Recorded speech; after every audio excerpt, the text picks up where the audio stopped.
Notice the yellow blotches on the back legs. You can see it quite often.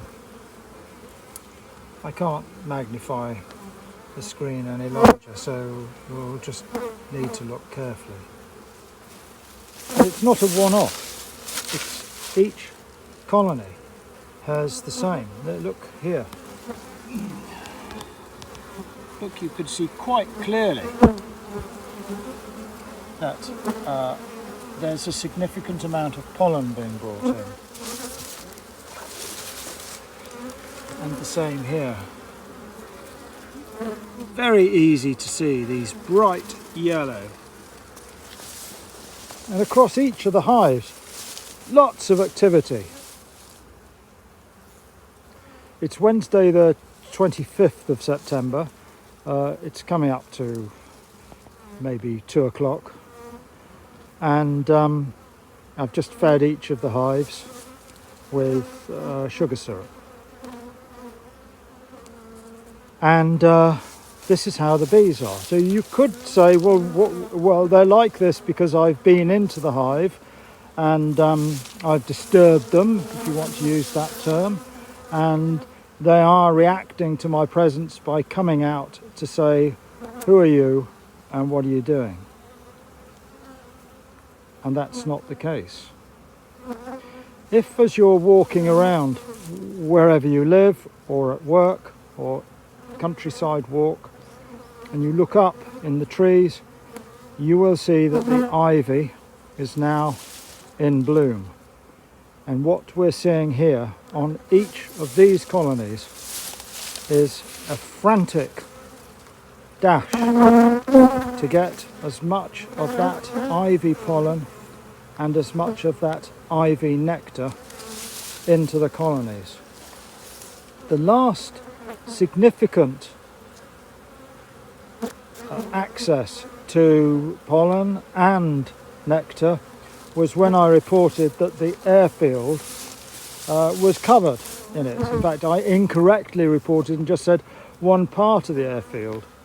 I must have had my eyes firmly closed as I came here, because on the way back the airfield was a golden carpet. Well, so that now must be 3 weeks away. We were lucky to get that. And now it's the ivy, and the ivy is the last access, the last accessible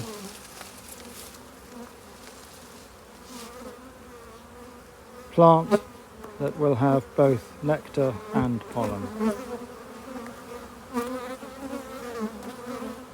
So why have I just put feed in these colonies? Feed that is not cheap. I've used a container which is 20 or so litres of homemade sugar syrup, if you want to use that term, when actually they're bringing in nature's own nectar. Well, it's because the ivy nectar sets like concrete, and when it sets like concrete, it is just not easily accessible to bees. Imagine that you are someone who drinks milk, and that milk is given to you in the form of a pound in weight of cheddar cheese. Undoubtedly, there's a lot of milk in cheddar cheese, but it's not accessible to you. And that is what's happening here.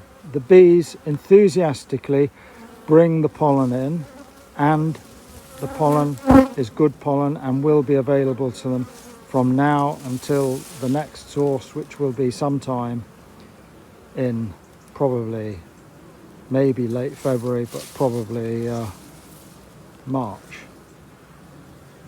The nectar they bring back, they may consume, and for the period when that nectar has been placed in cells and has not been capped, they will continue to consume it, but it will set like concrete. So by giving them weak sugar syrup, 1-to-1 sugar syrup, it's probably a bit more than that, but let's just say it's 1-to-1 sugar syrup, that dilutes the ivy and makes it more accessible to them. So, what else can we see? Not many wasps around. These colonies are pretty powerful in terms of the number of bees.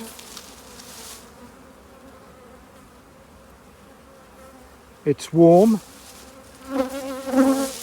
Nighttime is now becoming cooler, and so during night they will be consuming the feed that either they've been given or that they have been out and foraged just to keep warm. When you see the temperature dropping below, if you're in old money, 50 degrees Fahrenheit, if you're in new money, probably 12 degrees centigrade,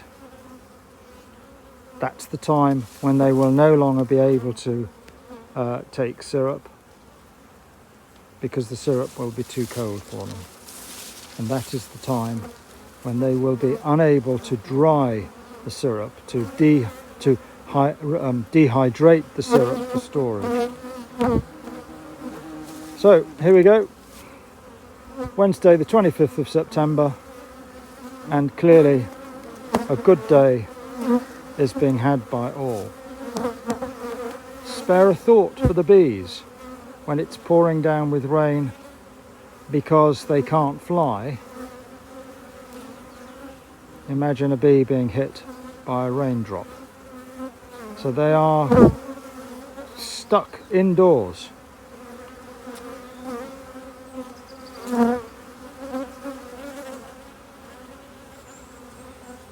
Which means that they will be consuming more of the stores that they're currently being given. That's it for today. Have a good day, everyone. Bye-bye.